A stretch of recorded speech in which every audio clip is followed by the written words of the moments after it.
अस्सलामुअलैकुम everyone, I am doctor Shanza Tahir and आप देख रहे हैं डॉक्टर मोटिवेशन। जैसा कि हम लास्ट वीडियो में पढ़े थे फिजिक्स टिप्स एंड ट्रिक्स, जो आप बगैर कैलकुलेटर के फिजिक्स के एमसीक्यूज को किस तरह से सॉल्व कर सकते हैं। और अगर आप चैनल पर नए हैं तो जल्दी से आपने चैनल को सब्सक्राइब कर देना। हम पहले अपने पार्ट के अंदर अपने जो रूल्स थे हमारे 11 तक रूल्स जो थे वो हम कवर कर चुके थे। अब हम फर्दर जो है अपने 12 रूल्स से अपने रूल्स को कवर करेंगे। उससे पहले मैं आपको एक ग्राफ की वो बता दूँ जो काफ़ी ज़्यादा बच्चे कंफ्यूज हैं, मुझे काफ़ी ज़्यादा क्वेश्चन आ रहा है, दैट इज़ कि ग्राफ की स्लोप कैसी होती है। तो अगर स्लोप इस तरह की है तो आपकी स्लोप है 0। अगर आपके ग्राफ की शेप इस तरह की है तो आपकी स्लोप है कांस्टेंट। ठीक हो गया। और अगर आपका ग्राफ इस तरह है या आपका ग्राफ इस तरह है तो तब स्लोप क्या होनी है, आपने स्ट्रेट लाइंस ड्रॉ करनी है। ठीक है, यहाँ पर एंगल ये था, यहाँ पर ये था, यहाँ ये था। आपका एंगल डिक्रीज हो रहा है, आपका थीटा डिक्रीज हो रहा है, तो आपकी स्लोप भी डिक्रीज हो रही है। तो ये बात आपने याद रखनी है। अब यहाँ पर आपने फर्दर ड्रॉ कर लेनी है लाइंस को। एंगल पहले ये था, फिर ये हो रहा है, फिर बड़ा होता जा रहा है। ठीक है, तो अगर आपका थीटा इंक्रीज हो रहा है, अगर आपका थीटा इंक्रीज हो रहा है तो आपकी स्लोप भी इंक्रीज हो रही है। ठीक है, ये देखें, इसके अंदर आपका थीटा जो है वो हमारे पास डिक्रीज हो रहा है नीचे आते हुए, तो आपकी स्लोप डिक्रीजिंग। और इसके अंदर आपका थीटा पहले ये था, फिर ये है, फिर ये है, तो आपकी थीटा ज़्यादा हो रहा है, तो आपकी स्लोप ज़्यादा हो रही है। अब हम बात करते हैं अपने 12th रूल पे। हमारे बारे में ये डायरेक्टली एमसीक्यूज आया था, ग्राफ पूछ लिया था उन्होंने कि अब बॉल थ्रोन वर्टिकली अपवर्ड तो उसका वेलोसिटी टाइम ग्राफ की शेप क्या होगी। तो ये मेरे एमडी कैट में ये क्वेश्चन आया था, तो आपने ये याद रखना है। अगर आपने बॉल को डायरेक्टली थ्रो किया है, ये आपकी एक बॉल है, ठीक है, और आपने उसको, ये आपकी बॉल है और आपने उसको वर्टिकली अपवर्ड थ्रो किया है और वो नीचे आ रही है। ठीक है, ये उसकी डायरेक्शन है, वर्टिकली अपवर्ड थ्रो किया है। तो अब हमारे पास ग्राफ्स की शेप क्या होगी। ठीक है, तो ये सारे ग्राफ्स आपने याद रखने, ये इंपॉर्टेंट है। आपका जो डिस्टेंस टाइम ग्राफ होगा उसकी शेप ये होगी। जो आपका स्पीड टाइम ग्राफ होगा उसकी शेप ये होगी। जो आपका डिस्प्लेसमेंट टाइम ग्राफ होगा उसकी शेप ये होगी। जो आपका वेलोसिटी टाइम ग्राफ होगा उसकी शेप ये होगी। तो ये चारों ग्राफ्स की शेप आपने देखनी है, इसको अच्छे से याद रखना है, ये बहुत इंपॉर्टेंट है। नेक्स्ट पर हमारे पास जो 13 वाली आपके पास टिप और ट्रिक है विदाउट कैलकुलेटर अपने एमसीक्यूज को सॉल्व करने की, तो वो ये है कि कुछ वैल्यूज आपको पता होनी चाहिए ताकि आप उसको आराम से सॉल्व कर सकें। जैसे 1 newton is equal to 10⁵ dyne, तो कई बार आपको डाइन में वैल्यू दे देते हैं तो न्यूटन में पूछा होता है, कई बार न्यूटन में और डाइन में आंसर होता है, तो आपने कन्वर्ट करना होता है। जब तक आपको नहीं पता होगा कि 10⁵ है तो आप किस तरह से कैलकुलेट करेंगे। Then 1 joule is equal to 10⁷ erg के इक्वल होती है। 1 किलोवाट आवर जो है वो 3.6 मेगा जूल के इक्वल होता है। 1 हॉर्स पावर जो है वो 746 वॉट के इक्वल होती है। दैट इज़ सो इम्पॉर्टेंट, और ये भी बहुत इंपॉर्टेंट है, ये एमसीक्यूज आते ही आते हैं। 1 आपके पास टेस्ला जो है वो 10⁴ गॉस के इक्वल होती है। उसके बाद 1 वेबर जो है वो 10⁸ मैक्सवेल के इक्वल होती है। 1 ए जो है हमारे पास ampere is equal to 10⁻⁻1 becquerel के इक्वल होती है। 1 इलेक्ट्रॉन की वैल्यू आपके पास 1.6 इंटू 10⁻⁻19 कूलम होती है। 1 चार्ज की जो आपके पास कैपेसिटेंस सी है उसकी वैल्यू आपके पास 6.25 इंटू 10⁻18 इलेक्ट्रॉन होती है। ये दोनों वैल्यूज़ बहुत इंपॉर्टेंट हैं। 1 इलेक्ट्रॉन वोल्ट 1.6 इंटू 10⁻⁻19 जॉल, ये डायरेक्ट एमसीक्यूज आता होता है आपके पास, इंपॉर्टेंट है। 1 क्यूलर जो है वो आपके पास is equal to 3.7 into 10⁻10 becquerel के है। तो ये सारी वैल्यूज़ को आपने याद रखना है, ये इंपॉर्टेंट वैल्यूज़ हैं। उसके बाद आ जाए जी, हमारे पास कुछ रूल्स हैं आपके जो डायरेक्शन फाइंड करने वाले एमसीक्यूज होते हैं, तो उनके अंदर ये बहुत इंपॉर्टेंट है। आपके पास आपकी जो फिंगर्स होती हैं अगर इनटू द फील्ड है तो इस तरह से फिंगर आएंगी इनटू द फील्ड, और अगर इस तरह है तो आउट ऑफ द फील्ड इस तरह से आएगी। जो थंब होगा वो डायरेक्शन ऑफ करंट को शो करेगा, एंड जो आपकी पाल्म होगी वो शो करेगी डायरेक्शन ऑफ फोर्स को। अब अगर तो हमारे पास इनटू द फील्ड है कुछ चीज़, ठीक है, तो मैंने फिंगर्स को अपने डायरेक्शन ऑफ मैग्नेटिक फील्ड किया है, ये मेरी डायरेक्शन ऑफ करंट है। अगर अपवर्ड है, अगर डाउनवर्ड होगी तो डायरेक्शन ऑफ करंट इस तरह से ये नीचे आएगी, और मेरी जो फोर्स है वो पाल्म शो करेगा, तो फोर्स इस साइड में लगेगी अगर तो डायरेक्शन ऑफ करंट अपवर्ड है, और अगर डायरेक्शन ऑफ करंट डाउनवर्ड है तो तब ये फोर्स जो है मेरी राइट साइड में लगेगी। तो ये बातें आपने याद रखनी है। ये डायरेक्शन वाले एमसीक्यूज बच्चों के बहुत गलत होते हैं और ये बहुत इंपॉर्टेंट है। उसके बाद यहाँ पे आ जाए, अगर आपके पास कोई सॉलिनॉइड है और वो आपको उसको इस तरह से पकड़ के आपने डायरेक्शन बतानी है, तो जो आपकी फिंगर्स होंगी वो शो करेंगी आपकी डायरेक्शन ऑफ करंट को, आपकी फिंगर्स आपकी डायरेक्शन ऑफ करंट को शो करेंगी, एंड आपका थंब जो है वो डायरेक्शन ऑफ मैग्नेटिक फील्ड को शो करेगा। तो अगर वो थंब आपके करंट की डायरेक्शन इस तरह से है तो थंब की डायरेक्शन ये होगी, अगर आपके इस तरह से है तो थंब की डायरेक्शन ये होगी। तो ये बातें आपने याद रखनी है। ठीक हो गया। तो जो हमारे पास क्लॉकवाइज होता है वो हमेशा साउथ पोल को शो करता है, और जो हमारे पास एंटी क्लॉकवाइज होता है वो नॉर्थ पोल को शो करता है। तो ये बातें आपने याद रखनी है। अगर उसने कह दिया कि एक आपके पास नीचे रिंग पड़ा हुआ था और एक ऊपर से मैग्नेट आ रहा था, ठीक है, मैग्नेट का नॉर्थ पोल उसकी तरफ था, तो अब किस डायरेक्शन के अंदर हमारे पास करंट प्रोड्यूस होगा, तो नॉर्थ पोल वाला हमेशा एंटी क्लॉकवाइज प्रोड्यूस करेगा। तो आपने एंटी क्लॉकवाइज जो है आंखें बंद करके ऑप्शन ढूंढ के लगा देना है। ठीक हो गया। उसके बाद हमारे पास आ जाता है जी फ्लेमिंग लेफ्ट हैंड रूल।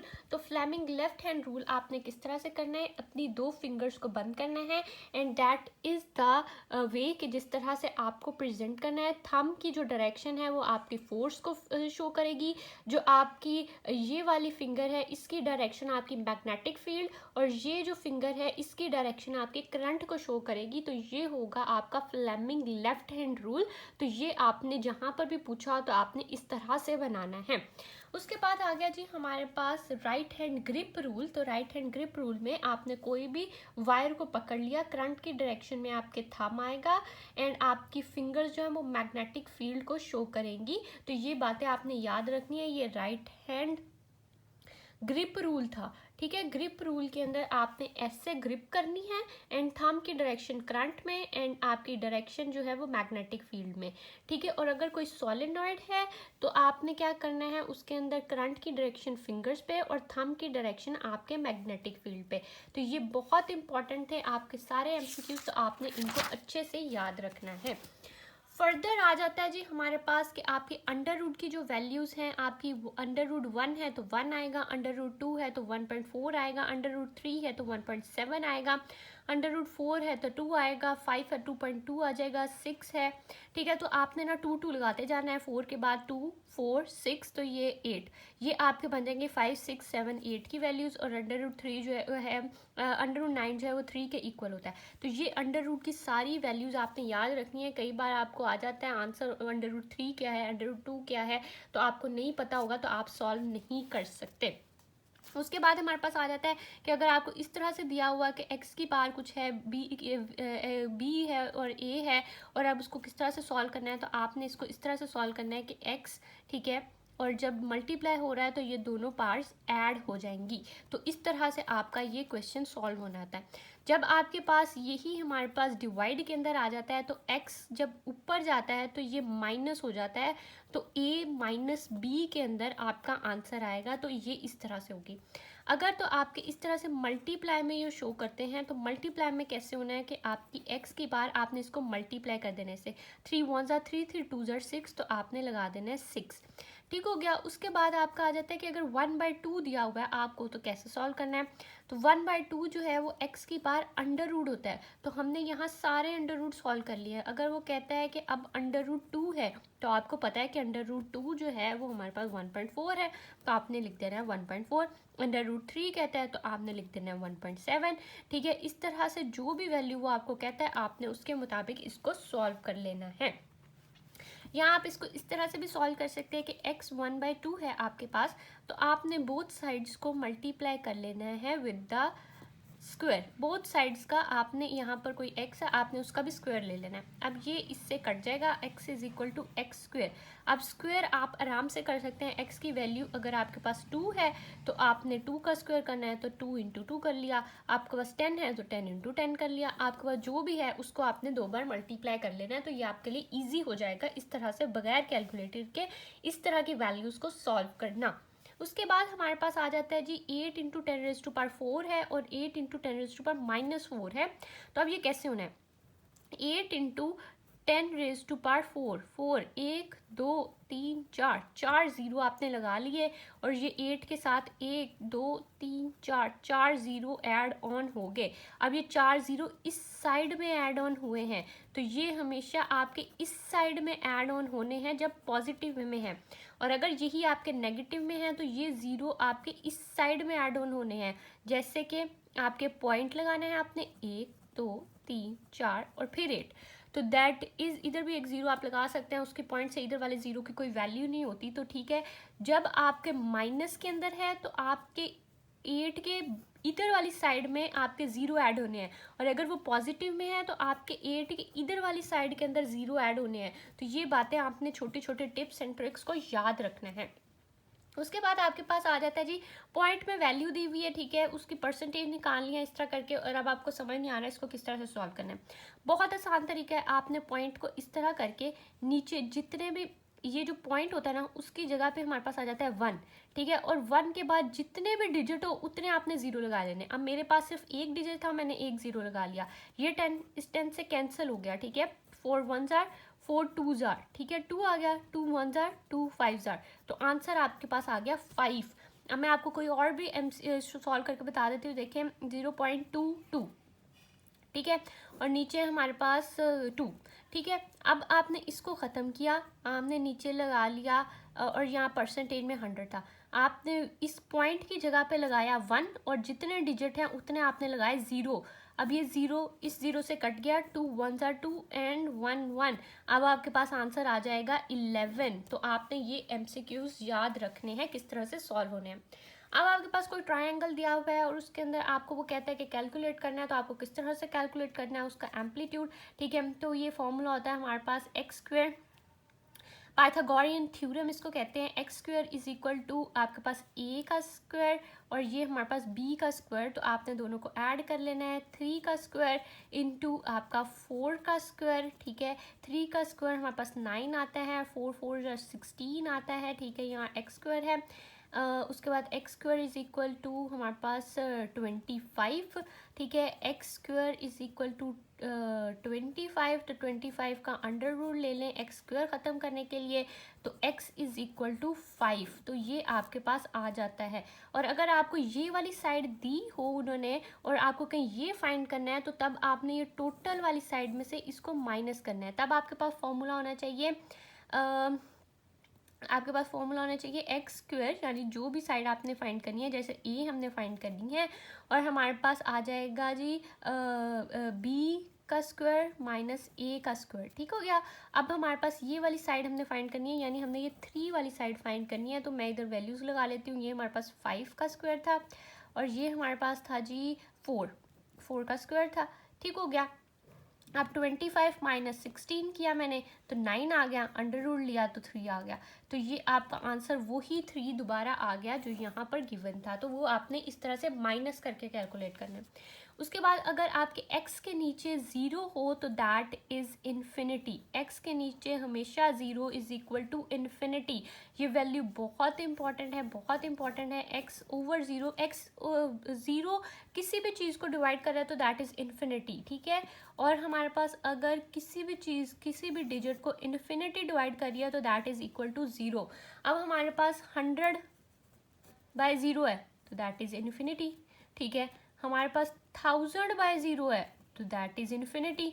आपने हमेशा इन्फिनिटी लगाना है, वैल्यू जो मर्जी हो, ठीक है। और अगर x ओवर इन्फिनिटी आ जाता है तो तब हमेशा इज इक्वल टू 0, तो ये बात आपने याद रखनी है।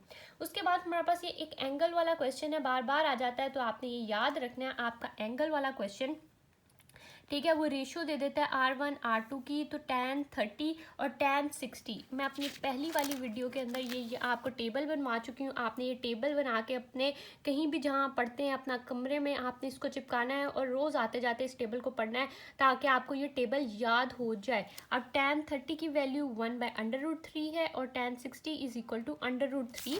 तो अब हम वैल्यूज़ लगा के देख लेते हैं। ठीक है जी, tan 30 इज़ 1/√3, ठीक है, और tan 60 इज़ √3। ठीक है, तो ये अंडर रूट नीचे जाके अंडर रूट के साथ मल्टीप्लाई हो जाएगा। ठीक है, ये देखें √3 और यहाँ पहले ही √3 था। ठीक हो गया। अब ये दो अंडर रूट स्क्वायर हो जाएंगे और स्क्वायर से अंडर रूट कट जाएगा और हमारे पास 1/3 जो है वो आंसर आ जाएगा। अब वो आपको कहता है रेशियो 1/2 R1/R2 की जो है 1/3 है। अगर वो कह देता है आपको रेशियो R2/R1 है तो तब आपने 3 लगा देना है। 3/1, तो 1 नीचे हो तो कोई वैल्यू नहीं होती, तो 3 रेशियो आ जाएगी उसकी। तो इस तरह से आपने इसको कैलकुलेट करना है। उसके बाद हमारे पास एक बहुत इंपॉर्टेंट ग्राफ्स है जो आपके पास आते ही आते हैं, जो आपका थर्मोडायनेमिक्स वाला चैप्टर है फिज़िक्स का, उसके अंदर बहुत इंपॉर्टेंट है और ये आपके केमिस्ट्री के अंदर भी इंपॉर्टेंट है, तो आपने इनको याद रखने हैं। हमारे पास प्रेशर और वॉल्यूम का ग्राफ है। ठीक है, जब इस तरह का ग्राफ है तो हमारे पास स्लोप जो है वो ग्रेजुअली डिक्रीजिंग है। ठीक है, हमारे पास स्लोप ग्रेजुअली डिक्रीजिंग है तो हमारे पास आइसोथर्मिक प्रोसेस है, और अगर रैपिडली डिक्रीजिंग है तो हमारे पास एडियाबैटिक प्रोसेस है। ठीक हो गया। अब मैं आपको बताती हूँ, ये हमारे पास ग्रेजुअली डिक्रीजिंग है तो ये हमारे पास है आइसोथर्मिक प्रोसेस। यही स्लोप अगर इस तरह से जाती तो मैं इसको कहती कि ये है एडियाबैटिक प्रोसेस। तो आपने इसको याद रखना है। ठीक है, अगर तो हमारे पास इस तरह से बन रही है ग्राफ, पीवी ग्राफ यानी प्रेशर और वॉल्यूम का ग्राफ, तो तब आपके पास जो स्लोप है दैट इज़ इन्फिनिटी, और ये हमारे पास आइसोकोरिक जो आपके पास होता है प्रोसेस उसके अंदर होती है।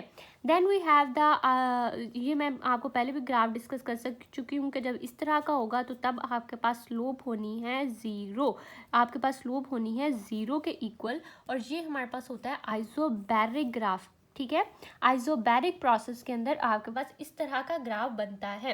तो आपने याद रखना है, ये हमारे पास जो ऊपर वाला है जिसके अंदर हमारे पास ग्रेजुअली डिक्रीजिंग स्लोप है दैट इज आइसोथर्मिक, जिसके अंदर आपके पास रैपिडली डिक्रीजिंग है दैट इज एडियाबैटिक, जिसके अंदर आपके पास इस तरह से स्ट्रेट लाइन बन रही है उसके अंदर स्लोप इन्फिनिटी है और दैट इज आइसोकोरिक, और जिसके अंदर आपके पास इस तरह की स्ट्रेट लाइन आ रही है दैट इज स्लोप 0 और आपके पास प्रोसेस है आइसोबैरिक। ठीक हो गया।